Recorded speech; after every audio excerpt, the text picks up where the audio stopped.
નમસ્કાર વિદ્યાર્થી મિત્રો, હું Parth Chogarputra global group of school તેમજ વાસુદેવ વિદ્યાલય ઓનલાઈન એજ્યુકેશન આપનું હાર્દિક સ્વાગત કરું છું.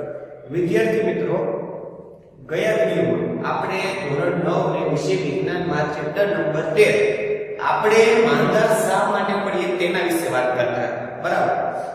એ માંદગી થવાના કયા કયા કારણો છે. બરાબર?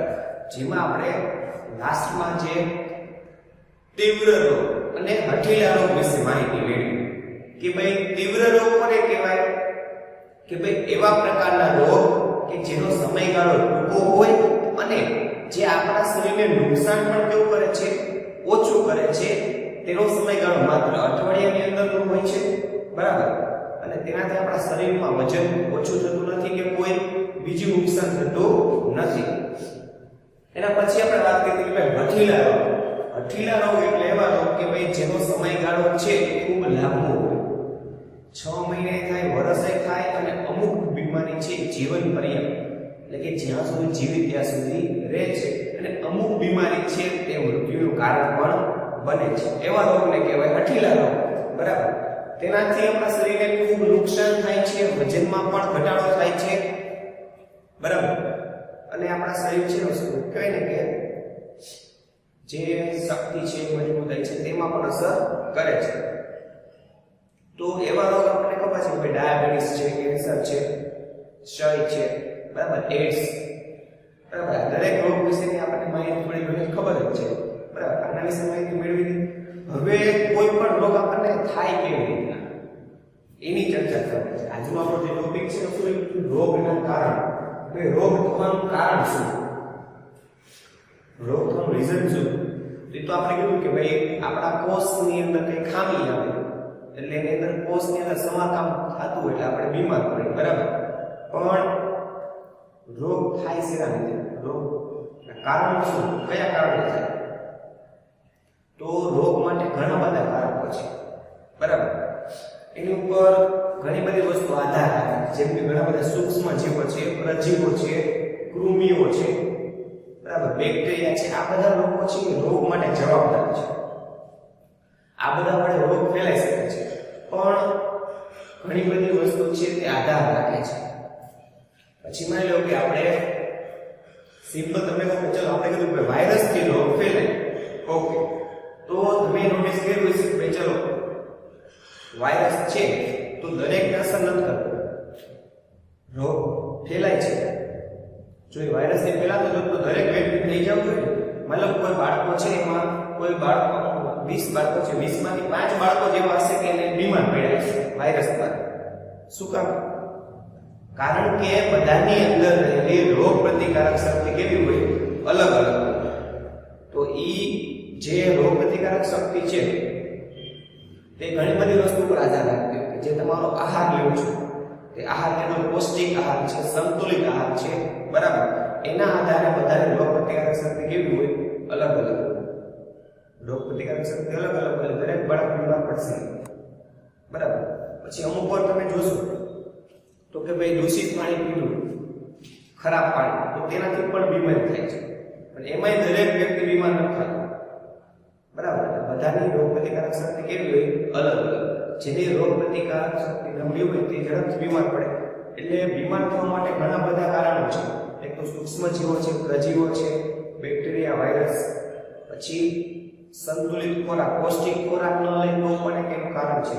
દૂષિત પાણી પી તો પણ રોગ થવાનું કારણ છે. એટલે આ બધા જે છે તે રોગ થવા માટેના કારણો છે. તમને એવું પૂછું કે રોગ થવાના કારણ કયા કયા છે ઉદાહરણથી સમજાવો તો આપણે આવી રીતના સમજાવશે. હવે એના પછીનો જે ટોપિક છે તે બિનસંસર્ગજન્ય, સંસર્ગજન્ય. સંસર્ગજન્ય અને બિનસંસર્ગજન્ય કારણ. સંસર્ગજન્ય એટલે એવા કારણ કે આપણે તેના સંપર્કમાં આવીએ અને રોગનો ફેલાવો થાય. આપણે એને શું આવી? સંપર્કમાં આવીએ. જેમ કે હું તમને વાત કરું કે વાયરસ, સૂક્ષ્મ જીવ આપણે લઈ લઈએ. એના સૌથી પહેલા સૂક્ષ્મ જીવ. તો સૂક્ષ્મ જીવની અંદર વાયરસ પણ આવે અને બેક્ટેરિયા પણ આવે. બરાબર? પછી એની સિવાય વાત કરીએ પ્રજીવો. મચ્છર છે તો તે પ્રજીવ છે, માખી. બરાબર? મચ્છર, માખી. પછી કૃમિઓ. એવા ઘણા બધા જે સંસર્ગજન્ય કારકો છે કે જેના દ્વારા છે રોગ ફેલાય. એટલે કે તેમના માધ્યમથી આપણને રોગ ફેલાય. જેમ કે મેલેરિયા છે તો મેલેરિયા જે મેલેરિયા છે બરાબર, તો તે મચ્છર દ્વારા થાય છે.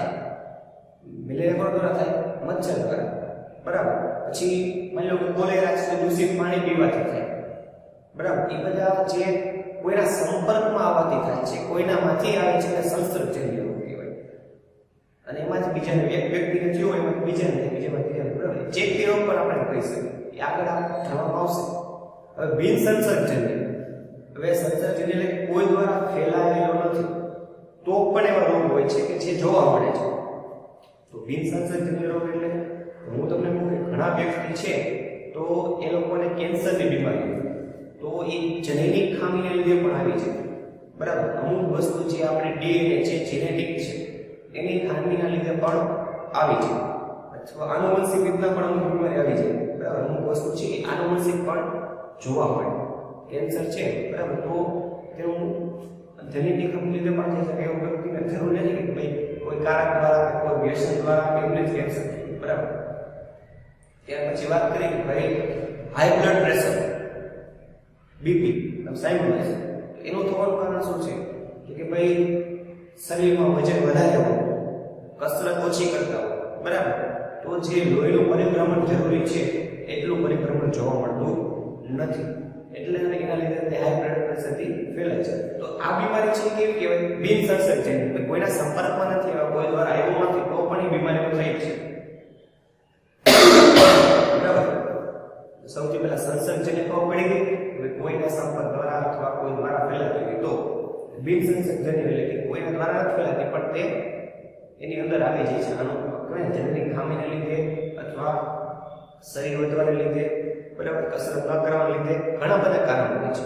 તો ટૂંકમાં પેલા જે લક્ષણ છે કે રોગ થવા માટે કારણ ખબર પડી ગઈ. રોગ થવા માટે ઘણા બધા કારણો છે, કારકો પણ ઘણા છે. કારકો એટલે કે જેના દ્વારા ફેલાતું હોય તે કારકો ઘણા બધા છે. બેક્ટેરિયા, વાયરસ, મચ્છર, માખી, બરાબર. અને કારણ કે કહેવાય ને પૌષ્ટિક ખોરાક લેવો, દૂષિત પાણી પીવું, આ બધા કારણથી પણ રોગ ફેલાય છે. આ બધાની અંદર દરેકની અંદર આપણે કાળજી રાખવી જોઈએ. આપણે પ્રમાણમાં પૌષ્ટિક ખોરાક લેવો જોઈએ. બને ત્યાં સુધી ફાસ્ટ ફૂડ ઓછા જે ખવાય, તેલવાળા પદાર્થ છે, ચરબીયુક્ત પદાર્થ ઓછા ખાવા જોઈએ. સ્વચ્છ પાણી પીવું જોઈએ. જરૂરી લાગે તો પાણી ઉકાળીને પીવું જોઈએ, બરાબર. ત્યાર પછી સંસર્ગજન્ય, તો કે જે સંપર્કમાં આવે એના વિશે માહિતી મેળવી. બિન સંસર્ગજન્ય વિશે પણ માહિતી મેળવી. હવે સંસર્ગજન્ય રોગ અને બિન સંસર્ગજન્ય રોગ શું છે, બરાબર, તેની માહિતી હશે એ આપણે થોડી આગળના લેક્ચરમાં માહિતી મેળવીશું, બરાબર. બધું જે છે તે આપણે આગળના વિડીયોમાં જોશું. ત્યાં સુધી આખો જે બે ટોપિક્સ હતા તમે ટેક્સ્ટ બુકની અંદરથી વાંચી લખીને પાકા કરવાના રહેશે. Thank you.